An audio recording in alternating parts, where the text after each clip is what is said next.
தொடுங்க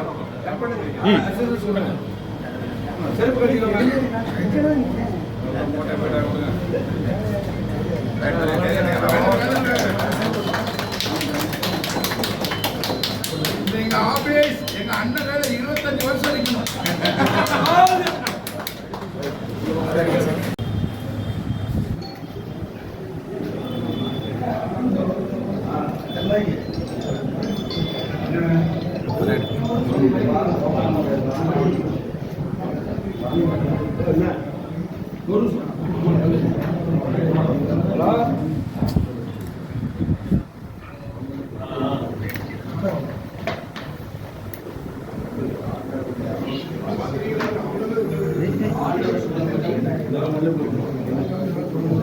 ஆண்டவரால் ஆசீர்வதிக்கப்பட்டவரை உள்ளே வாழும்.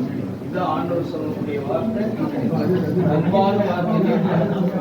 செய்யக்கூடிய பணிகள் ஒன்று தூத்துக்குடி மக்களுக்கும் இல்லாமல் நம்ம மக்கள் அதிக மக்களுக்காக பணி இறைவன்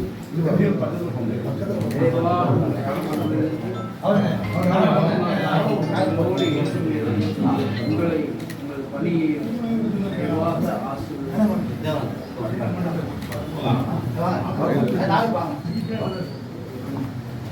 நேற்று ஒரு போட்டோ ஆசை பாருங்க.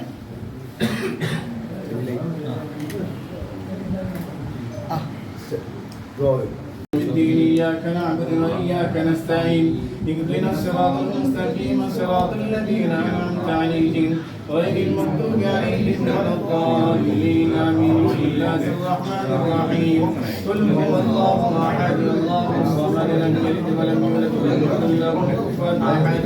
بسم الله الرحمن الرحيم قل أعوذ برب الفلق من شر ما خلق ومن شر غاسق إذا وقب ومن شر النفاثات في العقد ومن شر حاسد إذا حسد. بسم الله الرحمن الرحيم قل أعوذ برب الناس ملك الناس إله الناس من شر الوسواس الخناس الذي يوسوس في صدور الناس. محمد وعلى آل سيدنا محمد وبارك وسلم عليه. اللهم ربنا هب لنا من أزواجنا وذرياتنا قرة أعين واجعلنا للمتقين إماما. اللهم إنا نسألك علما نافعا ورزقا طيبا. மிக முக்கியமான வார்த்தை இயேசு சொல்றது அன்பு இருமாப்பு கொள்ளாது, அன்பு அரைவனையும் ஆதரிக்கும், அன்பு எல்லாத்தையுமே அரவணைச்சு போகும். அந்த வழியில இயேசுனுடைய ஆசி நம்மளுடைய தொகுதியினுடைய சட்டமன்ற உறுப்பினர் அப்படின்னு சொல்றதுக்கு மேல நம்ம வீட்டில் ஒருத்தர். இனிமே அவர் சொன்ன வார்த்தைகள் எல்லாமே அதுதான். நம்ம வீட்டில் ஒருத்தர் அண்ணன் ஸ்ரீநாத் அவர்கள்.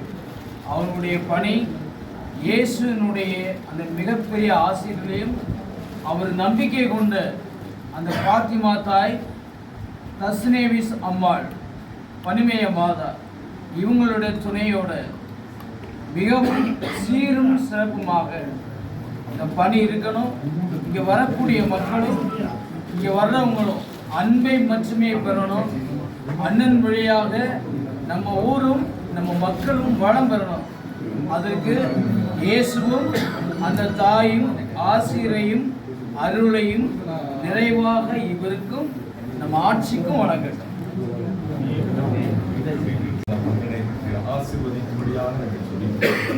அதிகாரம் எல்லாம் உங்களிடத்திலிருந்து வருகிறது. நிறைய அதிகாரத்தை இந்த மகனுக்கு கொடுத்திருக்கிறீர்கள். கர்த்தாவே, ஏழைக்கு நியாயத்தை உண்மையாய் விசாரிக்கிற ராஜாவுடைய சிங்காசனம் என்றும் நிலை பெற்றிருக்கும் என்ற வார்த்தையின்படி கர்த்தாவே, இந்த ஆபீஸில் வருகிற அநேக மக்கள் காரியங்களை உண்மையாய் விசாரித்து நன்மை செய்கிற மக்களாக இந்த மகனை நிறைந்திருப்பதற்காக சாலமோனுக்கு நீர் விசேஷித்த ஞானத்தை கொடுத்த தேவன் கர்த்தாவே, சட்டமன்றத்தில் பேசும் பொழுதும், கர்த்தாவே இளைஞர் மத்தியில் பேசும் பொழுதும், பத்திரிகையாளர் மத்தியில் பேசும் பொழுதும், கர்த்தாவே அதிகாரிகள் மத்தியில் பேசும்போது உடைய மகனுக்கு விசேஷித்த ஞானத்தினால் நிரப்பி கர்த்தாவே இதிலும் பெரிதானவர்களை காணும்படியாக உடைய மகனுக்கு ஆசீர்வதிப்பதற்காக சொல்கிறேன். அவனுடைய பிரயாணம் எல்லாவற்றிலும் உடைய பரிசுத்த கரம் கூட இருந்து எப்பொழுதும் உடைய மகனுக்கும் கர்த்தாவே குடும்பத்தாருக்கும் மனைவிக்கும் மகளுக்கும் பாதுகாப்பாக இருப்பதற்காக நன்றியோடு சொல்லிக்கிறவையா. இந்த மகன் கர்த்தாவே இந்த தொகுதியில ஒரு எம்எல்ஏ தருவதற்கு நீர் அதிகாரத்தை கொடுத்திருக்கிறேன். அதே போல இதற்காக அப்பா இந்த சீட்டை கொடுத்த முதல்வர் அப்பா விஜய் அவர்களையும் நீர் ஆசீர்வதித்து அவர் ஏழைகளின் நியாயத்தை உண்மையாய் விசாரித்து கர்த்தாவே அவருடைய சிங்காசனம் எந்தெந்தைக்கும் நிலை பெற்றிருக்கும்படியாக நாங்கள் ஜெபிக்கிறோம். கர்த்தாவுடைய மகனுக்காக உழைத்த அத்தனை சகோதர சகோதரிகள் குடும்பங்களையும் ஆசீர்வதிக்கும்படியாக அநேகருக்கு ஆசீர்வாதமான பாத்திரமாய் அந்த மகனை பயன்படுத்தும்படியாக இந்த தூத்துக்குடி தொகுதி தமிழ்நாட்டிலே இந்தியாவிலே முதன்மையான ஒரு தொகுதியாய் மகன் மாற்றும்படியாக இந்த மகனுக்கு விசேஷித்த ஞானத்தை கொடுங்கப்பா. அது கர்த்தாவே எல்லா அதிகாரிகளும் கர்த்தாவே கட்சியில் உள்ள மக்களும் கூட்டணி தலைவர்கள் எல்லாரும் மகனுக்கு ஒருமையோடு பெருமனப்பாட்டோடு செயல்பாடு நீ கிருபை தருவதற்காக அந்த எல்லா மக்களையும் ஆசீர்வதிங்க. இந்த திருக்குமாரனாகிய இயேசு கிறிஸ்து விலையேறப்பட்ட மாசில்லாத குற்றமில்லாத பரிசுத்தமுள்ள கல்வாரி ரத்தத்தை கர்த்தாவே இந்த ஆபீஸ் முழுவதில் நாங்கள் தெளிக்கிறோம். நிலைக்கால்களில் பூசுகிறோம்.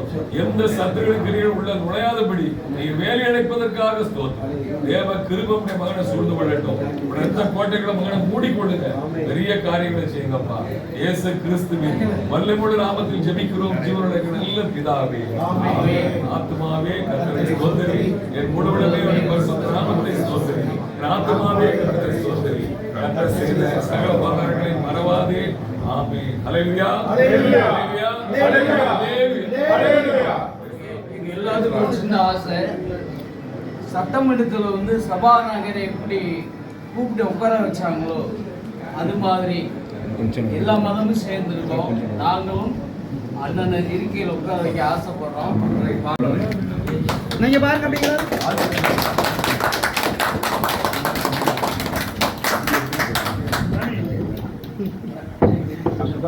சார், அப்படியே உட்காருங்க. சார் ஒரு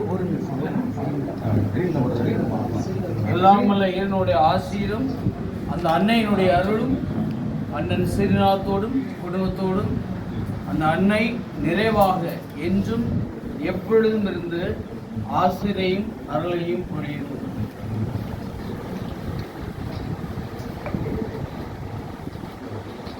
அதேபோல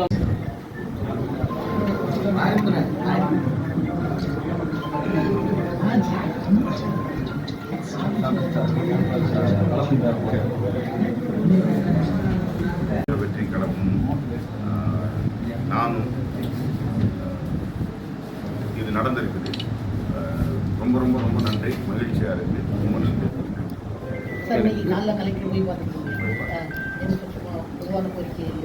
ஃபஸ்ட்டு டைம் அவர்கிட்ட மீட் பண்ணி ஜென்ரலாக ஒரு மரியாதை நிமித்தமாக போய் பார்த்துருக்கிறேன்.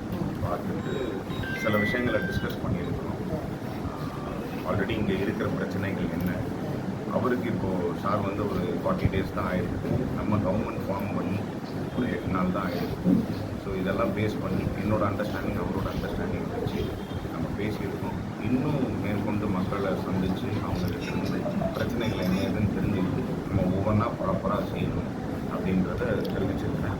அதே மாதிரி எம்எல்ஏ ஆஃபீஸில் காலையில் 9 மணிலேருந்து சாயங்காலம் 6-7 மணி வரைக்கும் என்னென்ன பிரச்சனைகள் அப்படின்னு சொல்லிட்டு மக்கள் அதை பதிவு பண்ணிகிட்டே இருக்கலாம். அது ஆன் டெய்லி பேசிஸ் எனக்கு நான் ஊரில் இருந்தாலும் சரி ஊரில் இல்லைனாலும் சரி எனக்கு ஏதோ ஒரு மூலமாக வந்துக்கிட்டே இருக்கும்.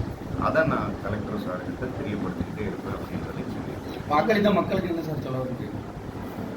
இந்த வெற்றி அவங்களே போய் சேரும். எங்களை நம்பி, எங்கள் கழகத்தை நம்பி, எங்கள் தலைவரை நம்பி, என்னை நம்பி நீங்கள் வாக்களிச்சிருக்கீங்க. எந்த விதத்துலையும் உங்களை விட்டு கொடுக்க மாட்டோம். உங்களுக்கு தேவையான விஷயங்களை செய்வோம். தலைவர் சொன்ன மாதிரி அவருடைய ஆட்சியில் நல்லதே நடக்கும், நல்லதே நடக்கும். எந்த விதமான ஒரு கரப்ஷனும் இருக்கக்கூடாது.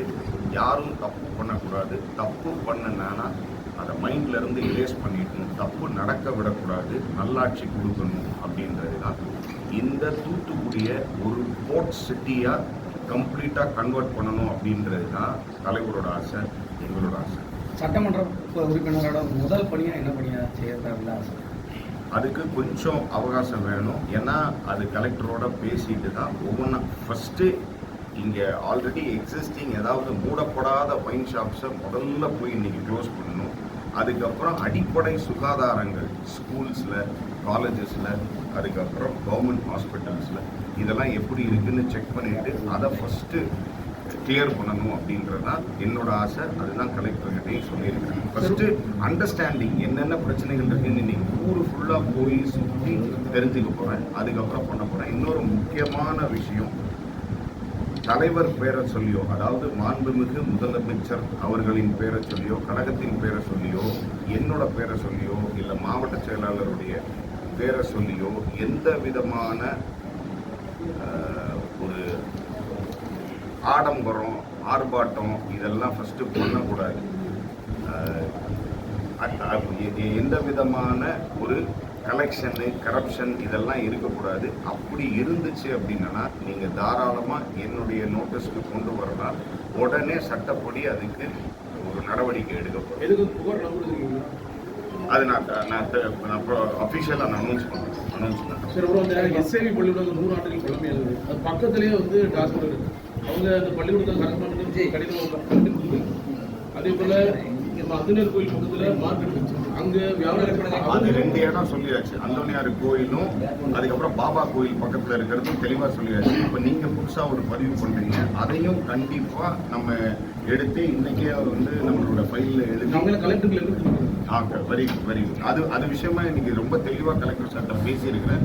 இதே மாதிரி எங்கெங்கெல்லாம் தூத்துக்குடி இன்னும் நேரம் தூத்துக்குடியில் எந்த ஒயின் ஷாப்பெல்லாம் க்ளோஸ் பண்ணணுமோ அதை உங்கள் நோட்டீஸ்க்கு எடுத்துகிட்டு வந்து அது உடனே அதுக்கு உண்டான நடவடிக்கை எடுக்கிறேன் அப்படின்னு சொல்லிட்டு அதே மாதிரி பொதுமக்கள் வந்து இ-சேவை மையம் கடந்த கூட பயன்படுத்தி கோரிக்கையை எடுத்துக்கிட்டு இதுக்கு செயல்படுறோம். அது ஒரு நல்ல சர்வீஸ் சார். இப்போ முதல்வர் வந்து ராஜ்குமார் கடை மூட சொல்லியிருக்காரு மெயின் 500 மீட்டர் டிஸ்டன்ஸில். தூத்துக்குடியில் ஒரு 2 கடை வந்து பார்க்காரங்க வந்து பிஎம்கிட்ட ஒரு 1 லட்ச ரூபா கொடுத்து நாளைக்கு ஓப்பன் பண்ணுறது. அது நம்பரோட நாளைக்கு லொக்கேஷனில் அது தாராளமாக கொடுங்க. சட்டப்படி என்ன நடவடிக்கை எடுக்கணுமோ கண்டிப்பாக நடவடிக்கை எடுக்கணும். இந்த அமைச்சரவையில் இடம் பிடிக்கும் அது தலைவர் தான் முடிவெடுக்கும். எங்கள் மாண்புமிகு முதலமைச்சர் தலைவர் தான் முடிவெடுக்கும். தூத்துக்குடி நகரின் முக்கிய பிரச்சனை வந்து வக்கீல் ஓடை கழிவுகள். இல்லைன்னா திரேஸ்புரத்தில் மீன்கலாம் இதில் கழிவு நீராக போய்கிட்டு இருந்தது. இப்போ வந்து மொத்த கழிவுகளுமே அதில் கலக்கும். இதில் வந்து இடையில அவங்க பார்ஜி மாதிரி வச்சு பண்ணாங்க. பட் இருந்தாலும் அந்த கழிவுகள் தொடர்ந்து கலக்கப்படுறது. அதில் மீனுக்கு அது சுகாதார ஏற்பாடு மக்கள் அங்கே இருக்காங்க. அதுக்கெலாம் என்ன பண்ண போகிறீங்க? எல்லாமே புரியுது. இது ஃபஸ்ட்டு கம்ப்ளீட்டாக தூத்துக்குடியுடைய ட்ரைனேஜ் சிஸ்டமும் அந்த வக்கீல் ஓடை ஓடையும் வக்கீல் ஓடையினுடைய அகலம், அதுக்கப்புறம் அதனுடைய டெப்த்து இது எல்லாமே கரெக்ட் பண்ணிட்டேன்னா, இதை கொஞ்சம் விரிவு பண்ணிவிட்டு ஆழப்படுத்திட்டேன்னா இது கரெக்டாக நீங்கள் சொல்கிற இந்த பிரச்சனைக்கு ஒரு தீர்வு காணும் அப்படின்றதையும் பேசியிருக்கோம். எங்களுக்கு கொஞ்சம் அவகாசம் கொடுத்தோன்னா ஒவ்வொரு பிரச்சனையாக நம்ம வந்து ஃபேஸ் பண்ண முடியும். ஒவ்வொரு பிரச்சனையாக தீர்க்கணும். எங்களுக்கு கொஞ்சம் அவகாசம் மட்டும் வேணும். சரி, நன்றி சார். முன்னாள் முதல்வர் யாரையுமே ஒரு பாகுபாடு இல்லை. அது மாதிரி இப்போ நீங்கள் தூத்துக்குடி சட்டமன்ற உறுப்பினராக பண்ணி போயிருக்கீங்க. முன்னாள் எம்எல்ஏ கேட்கும்போது பார்க்குற மாதிரி அது ஐடியா இருக்கா? மரியாதை நிமித்தமாக அது இன்னும் எதுவும் பிளான் பண்ணலை. அது கழகத்தை கேட்காம தலைவரை கேட்காம எதுவும் செய்யும். சரி, நன்றி நன்றி. சரி.